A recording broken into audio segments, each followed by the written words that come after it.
என்ன பார்க்கணும்னு வர சொல்லியிருந்தீங்க? நான் வேலைக்கு போகணும் கல்யாணத்துக்கு அப்புறமும். அதை பத்தி பேசதான் வர சொன்னேன். ஏன் திடீர்னு வேலைக்கு போகணும்னு சொல்றீங்க? திடீர்னெல்லாம் இல்லை, நான் ஆல்ரெடி வேலைக்கு போயிட்டு தான் இருக்கேன்.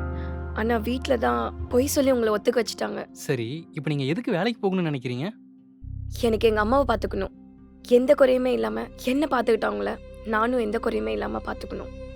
அதுக்கு நான் வேலைக்கு போகணும். அதுக்காகத்தான். நீங்க என்ன சொல்றீங்க? ஹலோ, உங்களை தான். இங்க பாருங்க சத்யா, நான் உங்களை வேலைக்கு போங்கன்னு சொல்ல மாட்டேன், வேலைக்கு போகாதீங்கன்னு சொல்ல மாட்டேன். அதெல்லாம் உங்க விருப்பம் தான். உங்களுக்கு என்ன தோணுதோ அதை பண்ணுங்க. ஆனா எது பண்ணாலும் என்கிட்ட சொல்லிட்டு பண்ணுங்க. தேங்க்ஸுங்க.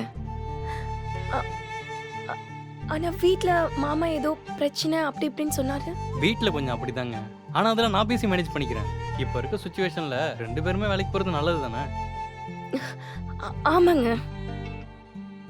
மறுபடியும் தேங்க்ஸுங்க. அவ்வளோதானா? ஆ, இதுக்கு தான் வர சொன்னீங்களா? ம், இதை நீங்க போன்லயே பேசிருக்கலாமேங்க. இல்லைங்க. மாமா தான் வீட்ல ஏதோ பெரிய பிரச்சனை ஆயிடுச்சு அப்படி அதெல்லாம் ஒன்றும் இப்படின்னு. பிரச்சனை இல்லைங்க. அதெல்லாம் நான் பாத்துக்கிறேன். நீங்க ஃப்ரீயா விடுங்க. இதோட ஃபுல் வீடியோ பார்க்க ஹேண்டில் கீழ இருக்க ப்ளே பட்டனை கிளிக் பண்ணுங்க.